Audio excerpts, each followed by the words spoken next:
L'Afrique, c'est 54 pays. Donc, quand on me dit la vision de l'Afrique, je veux dire que je n'ai pas une vision de l'Afrique, j'ai une vision des Afriques et je ne peux que dire que j'encourage chaque pays à défendre ses propres intérêts. Je pense qu'on peut résumer toute la journée là-dessus. C'est déjà l'angle sous lequel on pose les questions.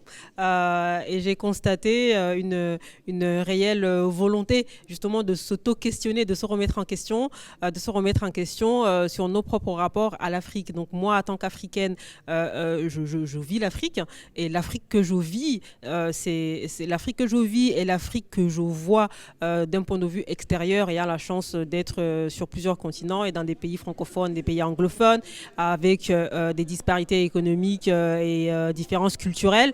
Ce que je vois, c'est que ma vision de l'Afrique, on est sur une conjoncture et une opportunité, une conjoncture mondiale, des crises au niveau mondial, des paradigmes changeants. Comme on dit en Côte d'Ivoire, tout le monde se cherche. Je pense que tout le monde comprend la phrase. Et pour moi, ce n'est pas synonyme de crise dans le sens négatif, c'est plutôt synonyme d'opportunité. Donc ma vision aujourd'hui pour les Afriques, c'est de prendre cette opportunité pour se positionner en fait, déjà à définir ses intérêts, sur la question de base, peut-être existentielle, mais au niveau des États, qui sommes-nous, que voulons-nous, où allons-nous, et se positionner. Je pense qu'on est là sur une conjoncture opportune.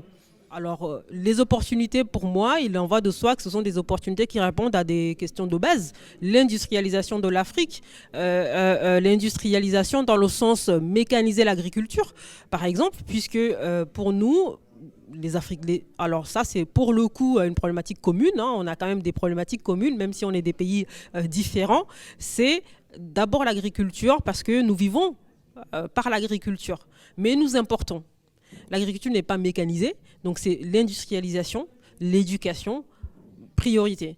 Et moi, pour ça, l'industrialisation, c'est ça qui va créer de l'emploi, c'est ça qui va outiller les jeunes, parce que les jeunes, on dit oui, les jeunes, c'est une chance, mais les jeunes non outillés, c'est un gros problème. Donc ça, encore une fois, on n'arrête pas de dire les jeunes, c'est une chance, mais aujourd'hui, là, les jeunes, c'est un problème.